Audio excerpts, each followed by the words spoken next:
The Stanley Cup playoffs now reach their second round as we are down now to just somehow, some way, 4 series left. The NHL's Elite Eight now get ready to embark on what will be, again, a grind of the next couple of weeks. Let's start our breakdown in the Eastern Conference, as the Florida Panthers are taking on the Toronto Maple Leafs. The Leafs will have home ice advantage in this series as they win the division for just the second time since 2002. But I would suggest that they're coming into this as the underdog, as the Leafs put away the Ottawa Senators in 6, which is one more game than it took the Panthers to dispatch of the Tampa Bay Lightning. I think if you were to look at regular season stuff, I just don't think you can at this point. Florida was banged up a lot with Ekblad being suspended, Tkachuk having some injury problems, Marchand having some injury problems as well. Toronto, different goalies bouncing in and out of the lineup and all of that. And also, we have seen with the Buds, regular season success does not equal playoff success necessarily. So in this last series, they lost the season series to Ottawa and came out and put them away. So I don't think we can look a lot at what we have seen in the postseason, or in the regular season leading up to this. As far as what we've seen from the playoffs, the Panthers look like the best team in the East. They have really started to put everything together. Again, you can see where everything is starting to click into place. After the Marchand deal, he comes in a little bit banged up. Tkachuk was hurt until basically the start of the postseason. Ekblad was suspended for the last third of the year as well. He is now working his way into it, and you can see where everything fits, and you can see where the plan is, and all of a sudden, this looks like a juggernaut of a hockey team again. It is the assumption that they play a heavy, grinded out style. And they do. For a lot of it, that is an accurate assessment of how this hockey team performs. But I would also suggest that they can speed and skill it up with the best of them. I think Matthew Tkachuk, I'm not going to say he's underrated, because I think everyone kind of understands at this point this is one of the best players in the National Hockey League, but I don't think he gets enough credit for the skill aspect of his game. He's not a burner, but he can still hang out there, and he can still make that work. So I just think that there's a lot of different ways you look at how the Leafs are going to want to play this series, and I don't know how much of an edge they have on Florida in, quite frankly, any of them. So while I do think that the Leafs have checked a lot of boxes for what you needed to see, I do just think it is a bit of a different animal now when you are going up against this Florida Panthers team, with how responsible they are on offense, but how they can also be a bit high-flying, and kind of the same on defense, that they can kind of shut things down defensively, but like Forsling, Ekblad, all those guys, Jones, they can also go out and light the lamp on the offensive side. And then Bobrovsky, whilst inconsistent at times, it seems like those times aren't in the playoffs, as he continues to build up an amazing playoff resume over the last 3 seasons and his entire career. It's a big mountain to climb if you're the Toronto Maple Leafs. On their side, though, I will say that, again, it doesn't seem like it came with the most resistance from Ottawa, but a lot of the things that were problems for them before weren't as much against the Sens. There was a couple of times where had trouble putting them away. Goal scoring starts to dry up a little bit. But this is easily the most defensively responsible Toronto Maple Leafs team that has been into the playoffs since they traded for Brian Leetch. It's been a really long time. And I think all of that is because of how well Tanev has played. And it just kind of filters out to the rest of the team. Matthews coming up with some big goals in big games. We've never said that before. He has had big chances in big games and hasn't really been able to capitalize. They were scoring on the power play, and that is something that now, as we get into the second round, the opportunities start to dry up a little bit. But that is still something that they weren't doing in playoffs past. So they are really doing a great job of playing a playoff style of hockey. And so if they can kind of keep that up, if you just look at on roster, Toronto still has a very high level of talent, and I think can kind of match the high level that the Florida Panthers can play. It is just the Panthers do have another gear that we have seen, and we haven't from Toronto yet. So I think this is going to be a good series. I do think it'll be Panthers in 6. The other Eastern Conference series, which is, I think, how the NHL is going to market it too, because there is not a whole lot that is very enticing about Washington against Carolina, I will say, coming out of that first round. Carolina, New Jersey was a bit of a dud. I think these are both very good hockey teams.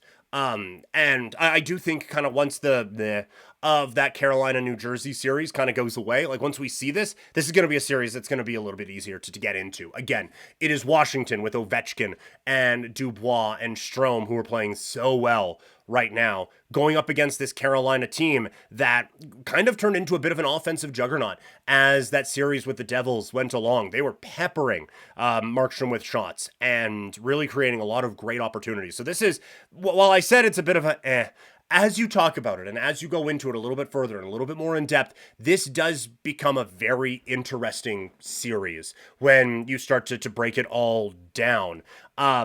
The one area that I think is kind of the biggest check mark in this, and the reason why I am picking Washington in this series, while it looked like he might have died for a second, Logan Thompson has been spectacular. And I have more faith that is going to continue than I have faith in the Carolina goaltending holding up for 7 games in this series. So when you look at the offensive side, I think the forward groups, obviously Washington has the greatest goal scorer of all time. Carolina has a pretty good group of forwards. Defensively, Carolina lost quite a bit in the offseason. I still think they have a good group. I do think Washington's a little bit better. So it does feel like you can kind of counter off a bunch of different aspects of the game, but they just all don't. None of it really weighs out the way I think goaltending does. So I think Washington is able to get the job done. I honestly, I do think a lot of Carolina and Rob Brindamore and all of that. I do think this has the potential to be a 5-game series, but I will say Washington in 6. So that's the story from the Eastern Conference. Moving out to the West, it is the Vegas Golden Knights taking on the Edmonton Oilers. Edmonton coming off of a very intense series with the Los Angeles Kings and have started to hit their stride a little bit. For Vegas, I don't think that they have yet, but they still are able to get past the Minnesota Wild.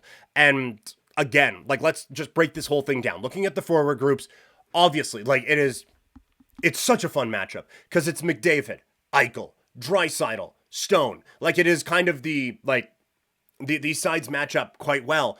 And I think it is extra interesting when you look at the depth situation, because that has long been a problem for Edmonton, but that depth admittedly starts to play a little bit better against the LA Kings as that series went along. And in that last game, they got 6 goals against the Kings. None of them were scored by humans named McDavid and Draisaitl, which means that those guys are obviously falling off. No, but that's huge, right? To get Brown and Henrique and all of those guys going is massive. Just a quick aside, watching the highlights and NHL's YouTube channel, the highlights are from ESPN, and they had the guy on there calling it, who I'm not overly familiar with. I'm sure he's very good at it, but Nugent Hopkins and Hyman scored. And it's, that depth scoring for the Oilers. Man,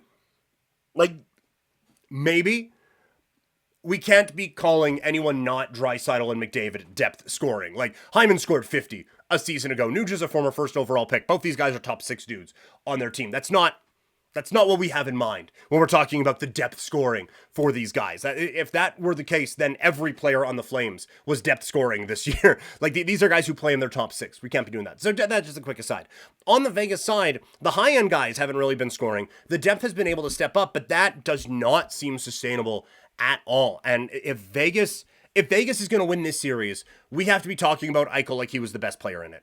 That's basically what this comes down to, is he has to be the guy who steps up here for Vegas and wins them a couple of games. Because you just can't rely on Karlsson and Howden and all of these guys to get the goals for you. It has to be the Eichels, the Stones, the Smiths, those guys. Dorofiev, that group has to be the one stepping up to get this team going. It can't be those depth players anymore. On the blue line, you like the Vegas defense, I think, much better than Edmonton's.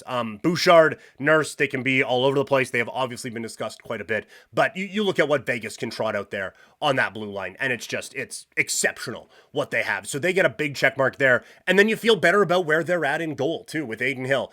Pickard coming up with a few massive moments for Edmonton, but again, I am wondering at the sustainability of that from an Edmonton standpoint. I think when you look at Vegas, again, I just think that they are built a little bit better than Edmonton is right now, but it really is going to come down to that high level forward group of Eichel, McDavid, and who is going to step up in that big time way. Then the last series, Winnipeg against Dallas.